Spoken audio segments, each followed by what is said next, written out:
Hi guys, welcome to LXL. So this Tech Thursday is coming to you a bit late, but we've got something special for you. I'm finally filming my first ever in-depth gadget review, and it's about the Asus Zenfone Selfie. Now, I've had this for over a month, and I think that I can finally share my thoughts on the lifestyle features and performance of this nifty little device. But first up, I'm not a tech blogger, so if you're looking for specifications or benchmarks and stuff like that, please head over to Mark's tech blog at gadgetshelf.wordpress.com. But if you'd just like to know more about how I use and abuse my selfie, do keep watching. So first up is the Asus Zenfone Selfie's aesthetics. I like it. It's nice looking, but I don't really, love it. It comes in pink, teal, which are more, appealing. But I like mine in white because it's a classic. The white, pink, and teal, I think, caters more to a younger and, the beauty bloggers, the selfie lovers of the world. But the silver, red, and gold would appeal to more, the more practical, functional, serious side of the world. The finish, again, is a sort of matte, although it's not really matte. It's more of a satin, and the corners are curved, and it's light in the hands. I don't get tired carrying it around, and I have to note that it's heavier than the Zenfone 2. There's a noticeable weight difference, because when I get, when I grab Mark's Zenfone 2, I can immediately feel that the selfie is lighter. So next up is the call and text capability, because phones are really meant for that purpose first and foremost, and the selfie performs really great in that aspect. The dual SIM capability is very easy to use. You can easily switch between the two SIMs, and you can even set which SIM you would want to constantly use for like calling or texting, I guess. But I find that since I'm really a heavy user of both my SIMs, I can just easily switch between the two, and I'm yet to make mistake between the two SIMs. And another thing is that I didn't find the need to install a third-party messaging app anymore in this phone, and yeah, so far the experience in calls and texts are great. Next is battery life, of course, because when we're constantly glued to our smartphones now. And with the selfie, I find that it lasts an entire day with me if I'm not constantly on it. But if I'm constantly on it, I can really see the battery level dipping, but not so much that I'm annoyed. Mostly I do Wi-Fi browsing and calling, texting, and if I'm really heavily using it, I have to charge it at least once a day. So I always have a ZenPower with me as a backup. The selfie runs on Android Lollipop, which is not the latest because I'm told that it's the Marshmallow, so I'm hoping that Asus would roll out an update for it. But overall, in terms of the user interface, I love the Asus interface, but I've kind of tweaked it a bit because I love playing around with my home screen.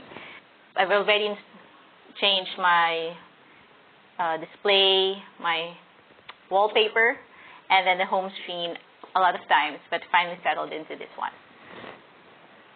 So next up is, I made an outline so that I don't forget stuff that I wanted to mention. And next up is the display. So this is a 5.5 Full HD display wrapped in Gorilla Glass 4.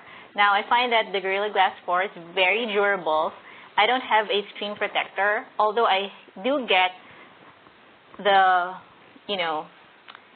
fingerprints on the cover of the phone.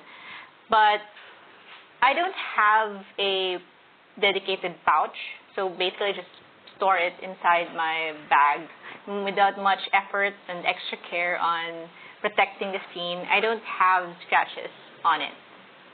So yeah, Gorilla Glass 4 works without the screen protector. I like how it looks. It's bright enough and the colors are realistic enough for me.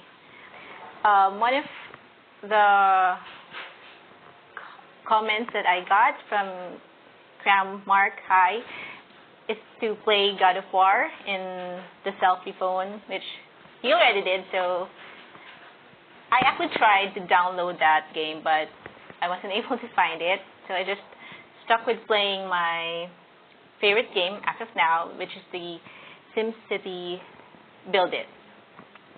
Now, even with the performance mode on, I find that it works, but it's not as fast. And I think that it's because of the processor, which the selfie comes with a Qualcomm Snapdragon 615 1.5 gigahertz processor, and maybe it's not as sufficient for the SimCity Build It, because I find it a bit slower than I'm used to. Also, I've been having issues with watching YouTube videos. So I don't know if it's because of the processor or if Asus just needs to roll out an update, but that's an issue that I've been living with the selfie. Sometimes when I watch YouTube videos, it skips and the audio and the videos are not in sync anymore. And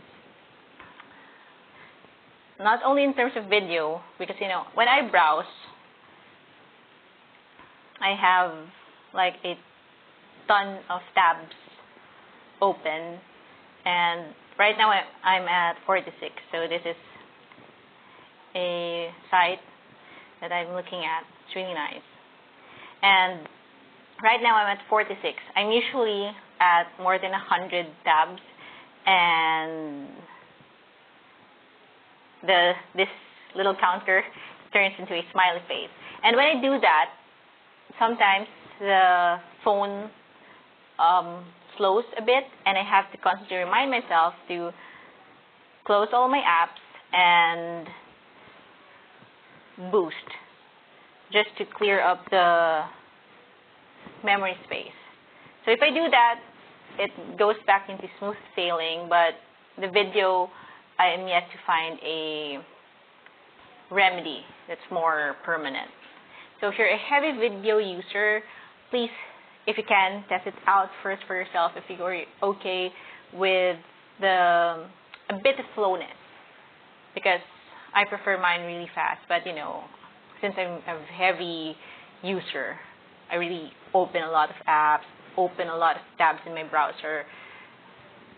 I understand if the device can't cope up with it. So the camera of the selfie is 13 megapixels front and back, and I think it's a dual tone flash. And I don't really use the flash as much because I like taking photos in natural lighting, but I find that I actually like the camera. Here, I'll show you some photos that I took. So this is a shot of an SNR pizza. Really nice colors and bold enough and focus. See, and this is taken from when we're moving, so the laser focus built in with the selfie rear camera is also pretty nifty. So yeah. And of course, in terms of the selfie camera, which is basically the highlight of the Asus Zenfone Selfie, I love it. Really, honestly. It's a 13 megapixel camera in the front, and I can take all my beauty blogging shots from it and just go straight to the computer and just crop it to the size that I want. Sometimes I even contemplate and just, directly uploading it to my blog, lipsticksxlenses.com. And yeah, I like it. Of course, there's just a thing with lighting, but that's more of the photography thing, not so much in the performance of the camera. But here, see, I took these shots before we started rolling, and yeah, I like it. So there's a selfie panorama, which I haven't been playing around, but if you want to take group selfies, I think the selfie panorama would come in really handy. I haven't tried it in this phone. I tried it, I think, in Mark's Zenfone 2, but of course, this one would give better results because it's a 13 megapixel camera. So yeah. So finally, that's an overall performance. My assessment is that I give the selfie a double thumbs up. I would really recommend this phone. I actually recommended the Zenfone 2 to my mom and her office mates. They already bought. So if they didn't buy yet, I would still recommend the Zenfone Selfie. I'm recommending this to my best friend. You know, we can get this phone because it's really affordable at $11,995, and for the features included and with daily use, it's a really powerful device. I just hope that Asus would address the video issues, or I don't know if it's just my phone. I haven't researched if other selfie users have encountered that issue, but that's just my main issue with the selfie, just the videos and a bit of slowness, which hopefully an update would address. And yeah, overall I would really recommend the selfie. It's a great selfie phone. So thank you for watching. This has been Tech Thursday from lipstick6lenses.com. Subscribe to our channel. We come up with tech videos every Thursday, so do watch out for this week's installment. And you can also follow me personally in my accounts at CatCF on Twitter and Instagram. I'm also on Pinterest, but not as active. And yeah, thank you for watching, and I'll see you guys this Tech Thursday. Bye.